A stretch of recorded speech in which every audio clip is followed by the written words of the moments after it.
Okey, hari ni kita akan fokus pengiraan yang melibatkan ubahan langsung. Okey, ingat balik kalau cikgu kata semalam, ubahan ni ada 3 yang kamu akan belajar. Ubahan langsung, ubahan songsang dan juga ubahan bergabung. Okey, untuk kelas hari ni kita nak fokus pengiraan yang melibatkan ubahan langsung. Okey, jadi contoh cikgu ambil adalah contoh dalam buku teks kamu. Okey, jadi kamu boleh rujuk muka surat 8 nanti. Okey, contoh dia dah ada, jawapan pun dia dah bagi, jalan kerja dia dah bagi. Okey, cuma cikgu nak terangkan. Okey, macam mana jalan kerja dia, kenapa jalan kerja dia begitu. Okey. Jadi, pertama sekali, apa nak buat adalah kita kena baca soalan. Okey, diberi M sama dengan 0.8 apabila N sama dengan 0.125. Okey, soalannya adalah ungkapkan M dalam sebutan N jika, okey, ada 2 soalan dia. Anak soalan dia, A adalah jika M berubah secara langsung dengan N. Okey, jadi, okey, tengok soalan dia. Okey, apa-apa soalan pun kalau dia kata ungkapkan M, maksudnya apa yang dia nak adalah dia nak kamu cari M sama dengan apa-apa-apa-apa. Okey, dan dia kata kalau ada dalam sebutan N, maksudnya apa-apa-apa tu nanti mesti ada huruf N. Itu maksudnya. Okey, faham ya? Kalau dia kata contoh ungkapkan Y, maksudnya nanti dia nak kamu cari Y sama dengan apa-apa-apa-apa. Okey, sekarang ni tugas kita nak cari apa-apa-apa tu tadi. Okey. Jadi pertama sekali, kalau soalan melibatkan ubahan, okey, tengok dia kata M berubah secara langsung. Okey, jadi kalau secara langsung ni senang. Okey, pertama sekali kita mesti tulis dalam bentuk ubahan. Okey, ini dalam bentuk ayat. Okey, ubahan ada 3 bentuk kan cara penulisan dia. Okey, ini dalam bentuk ayat. M berubah secara langsung dengan N. Sekarang kita mesti tulis, wajib tulis dalam bentuk ubahan. Bentuk ubahan macam ni. M. Okey. Okey, M. Okey, kalau berubah secara langsung, dia punya simbolnya adalah macam ini. Okey, berubah secara langsung dengan N. Okey, tulis balik N. Okey, ini M. Ini maksudnya berubah secara langsung dengan N. Ini dalam bentuk ubahan. Ini yang kita katakan penulisannya dalam bentuk ubahan. Cikgu ulang balik. Yang ini ni dalam soalan bagi ni, ini penulisannya dalam bentuk perkataan ataupun bentuk ayat. Okay, yang cikgu tulis, yang baru tulis ni, ini adalah dalam bentuk ubahan. Sekarang, daripada bentuk ubahan ni, kita mesti tukar pula. Ini step pertama. Step kedua, kita tulis dalam bentuk persamaan. Persamaan maksudnya wajib ada sama dengan. Okay, jadi, depan belakang dia tak berubah. M masih ada. Okey, sama dengan. Okey, tambah. Kalau buat bentuk persamaan, wajib ada K dan N. Okey, K ni apa dia? K ni kamu wajib tambah. K ni adalah satu nilai. Okey, N ni apa dia? N yang dibagi dalam soalan. Jadi jangan tanyalah kenapa nak kena letak K. Memang itu cara dia. Okey, dia adalah jawapan dia kenapa letak K. Tapi untuk peringat kamu ni, cukuplah kamu tahu daripada sini ke sini ni. Okey, ini bentuk ubahan, ini bentuk persamaan. Okey, tukar ubahan ni kepada sama dengan, tambah je K. Okey, tambah je K, tulis balik huruf N. Okey, ini cara langkah yang kedua. Okey, cikgu ulang. Langkah pertama, tulis dalam bentuk ubahan. Langkah kedua, tulis dalam bentuk persamaan. Tulis sama dengan, letak je K, tulis balik apa yang ada dekat atas ni, N. Okey, jadi, langkah seterusnya adalah kita wajib, wajib cari nilai K. Jadi, macam mana nak cari nilai K ni? Kita masukkan nilai M dan N yang dah diberi dalam soalan. Dalam soalan M, dia dah bagi 0.8. Jadi, M, tulis balik 0.8 sama dengan K. Okey, N tu berapa? N tu dalam soalan bagi, buat kurungan sikit. 0.125. Okey, itu. Jadi, kita dah ada 0.8 sama dengan K dalam kurungan 0.25. Alhamdulillah. Okey, sekarang kita kena cari nilai K. Okey, macam mana nak cari nilai K? Senang je. Kita nak K kan? Kita tak nak 0.125. Jadi, kita bahagi sahaja dengan 0.125. Sebelah kanan bagi 0.125. Sebelah kiri pun kita mesti bahagi dengan 0.125. Okey, jadi ini boleh potong. Ini kamu tekanlah kalkulator. Akhir sekali kamu akan dapatlah nilai K sama dengan, sama je cikgu ubah kedudukan dia kiri kanan. Okey, tekan-tekan kalkulator, cikgu balik nak kira. Okey, nampak tak? Kamu akan dapat nilai K tu sama dengan 6.4.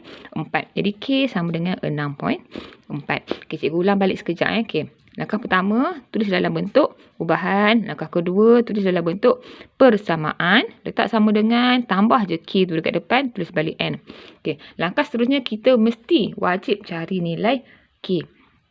Senang je nak cari nilai K kan. Ini masa tingkatan menengah rendah ni kamu dah belajar macam mana nak cari persamaan linear. Okey, jadi bahagi 0.125 K kiri kanan, kita akan dapat nilai K. Okey, seterusnya setelah kita dapat nilai K, okey, nampak tak soalan dia senang je. Soalan dia disuruh ungkapkan M dalam sebutan N. Okey, jadi ambil balik persamaan yang kita dah buat ni. M sama dengan, cikgu tulislah sebelah sini supaya kamu senang nampak. Okey, M.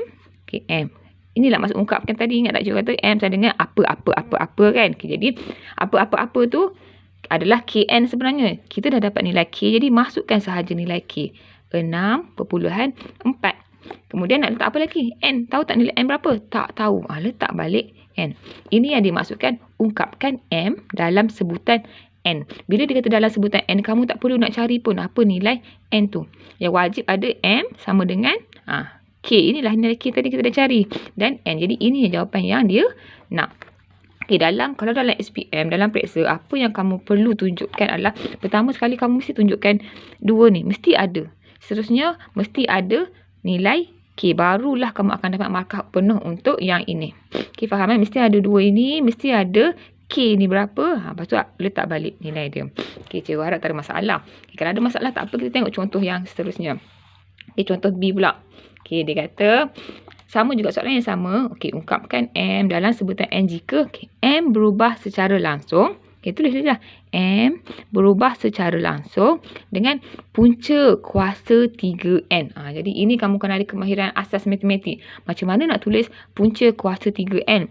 Itulah punca kuasa 3N. Okay, jadi dah dapat macam tu.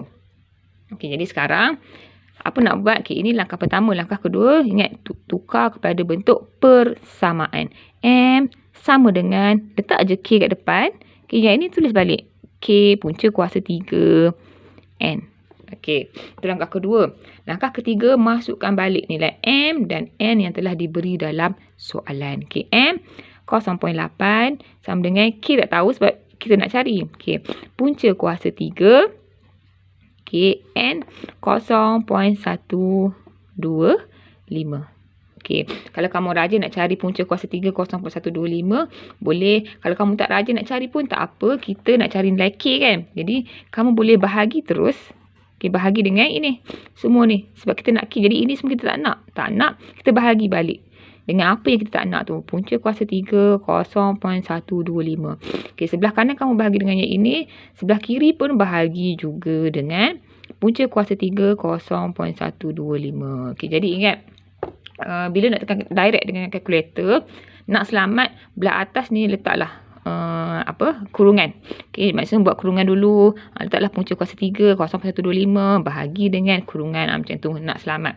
Sebab kadang-kadang kalkulator ni kalau tak ada kurungan, dia kira dengan cara yang lain. Okay, jadi tekan sahaja kalkulator, tekan elok kalkulator. Rugi kalau kamu tak pandai, tekan guna kalkulator. Okay, bila tekan kalkulator, kamu akan dapat nilai K. Ini tak tekanlah ni. Bila dah sama atas bawah, kita boleh potong sahaja kan. Okay, ini sahaja kamu tekan kalkulator, kamu akan dapatlah nilai K tu sama dengan, okay, K tu sama dengan 1.6. Okay, 1.6. Nak terbalikkan tempat dia pun boleh. K sama dengan 1.6.